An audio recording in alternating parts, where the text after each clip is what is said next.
My name is Thomas. I'm 73 years old. My hands shake when I hold the phone, so I've set it down on the table. If my voice sounds tired, it's because it is. Not the tired you fix with sleep.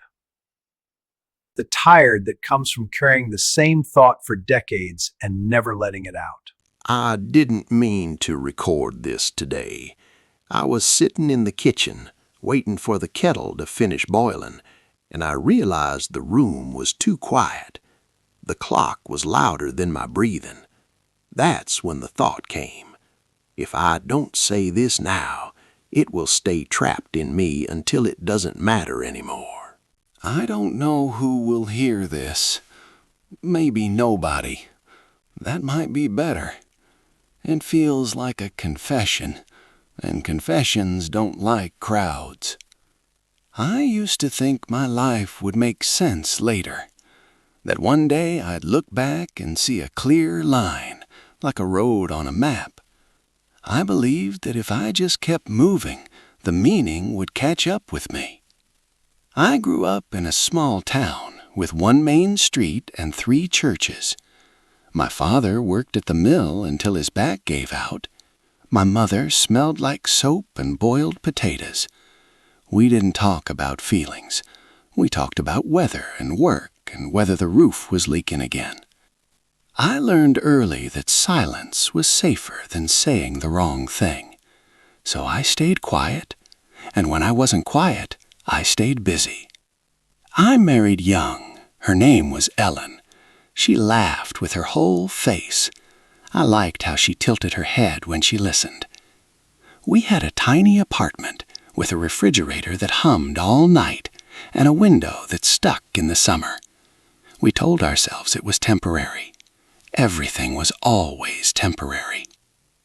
I worked 2 jobs back then, not because I loved them, because I thought that's what a good man looked like. Someone who came home tired and didn't complain. Someone who fixed things instead of talking about them. Ellen used to sit at the kitchen table after dinner, turning her coffee cup in circles. She'd ask me how my day was, and I'd give her the shortest version. She'd start to say something about hers, and I'd nod without really hearing it. I was already thinking about tomorrow, about bills, about getting ahead of something that never stayed ahead of me. Our first son was born during a thunderstorm. The nurse had red lipstick and smelled like cigarettes. I remember holding that tiny body and thinking, I can't mess this up. I didn't know that not messing it up could still feel like losing something. Years went by in the way years do, quietly. Another child, a bigger house, a better job. I kept telling myself I was building something solid, a life that would stand still once I finished it. But it never finished. There are moments that stick because you can't undo them.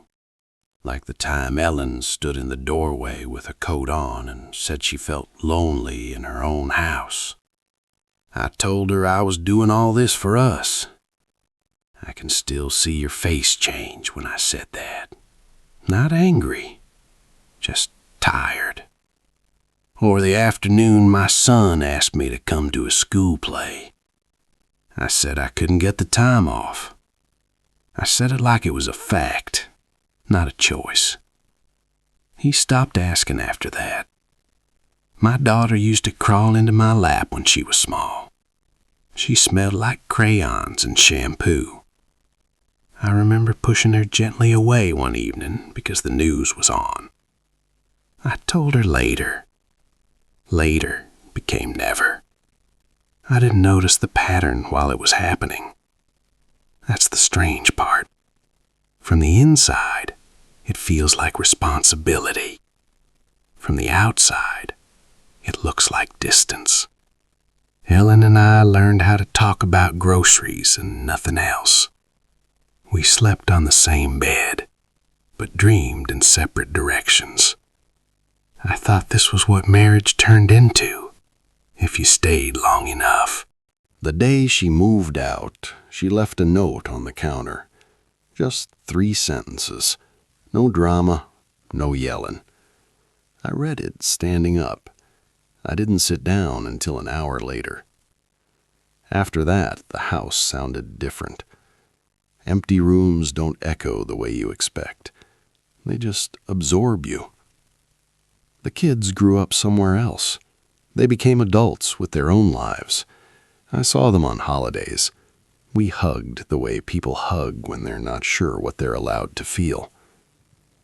I kept working. I always kept working. When I finally retired, I didn't know what to do with mornings. That's when the remembering started. Not all at once, just little pieces at first, like something surfacing in dark water. I remembered Ellen's face in the doorway, my son's empty seat at dinner, my daughter's weight on my knee. I realized I had been waiting to feel finished, waiting to feel safe enough to pay attention. It took me 52 years to see that the waiting was the thing that cost me. Not in a dramatic way, in the slow way, the way rust eats metal while you're not looking. Now my body has its own schedule. I wake up at night for no reason. My knees argue with stairs. Doctors talk in careful sentences. Friends disappear one by one, sometimes without warning. I sit by the window most afternoons. The street looks smaller than it used to. Or maybe I do. There's a quiet that comes when you know there isn't much time left to misunderstand yourself.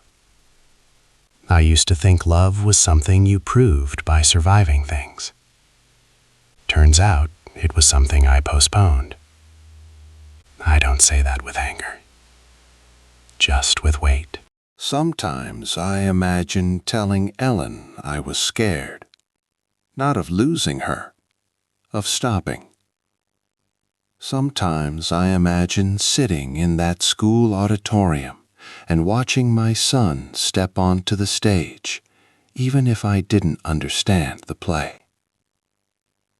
These aren't regrets that shout.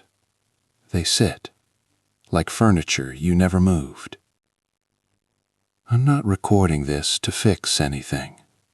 There's nothing to fix now, only to say what stayed unsaid. I spent most of my life believing there would be time to feel later, time to listen later, time to live inside the moments instead of passing through them. It turns out later is a place you don't always reach. The kettle is cold now. I forgot to pour the water. I didn't plan what to say after that. When you reach this age, planning feels like pretending. After Ellen left, people told me I'd get used to it. They were right in the way that feels wrong.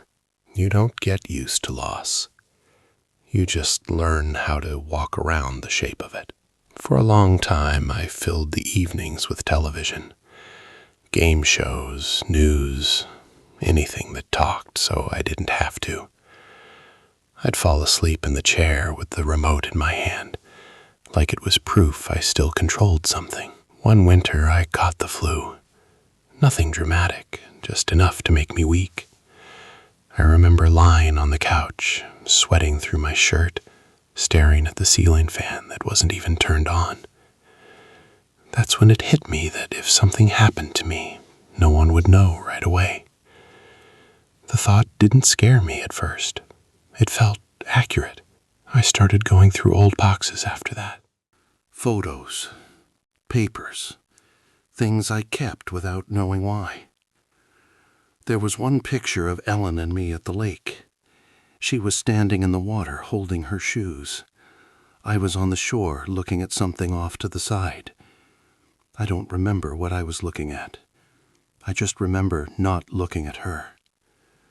That's how it was most of the time. I was always facing the wrong direction. My son calls me every few weeks now. His voice sounds like mine did at his age. Busy, measured. He asks how I'm feeling. I say fine, because that's the word I learned. Sometimes I hear a pause on the line, like he's waiting for a longer answer. I don't give him one. My daughter sends pictures of her kids. They smile at the camera with their missing teeth and their sticky faces. I study those pictures like maps, trying to find where I belong in them. There was a day last year when I went to the grocery store and forgot what I came for. I stood in the aisle with the cereal, surrounded by bright boxes and loud colors, and I felt small, not scared, just thin, like the world had more edges than I did.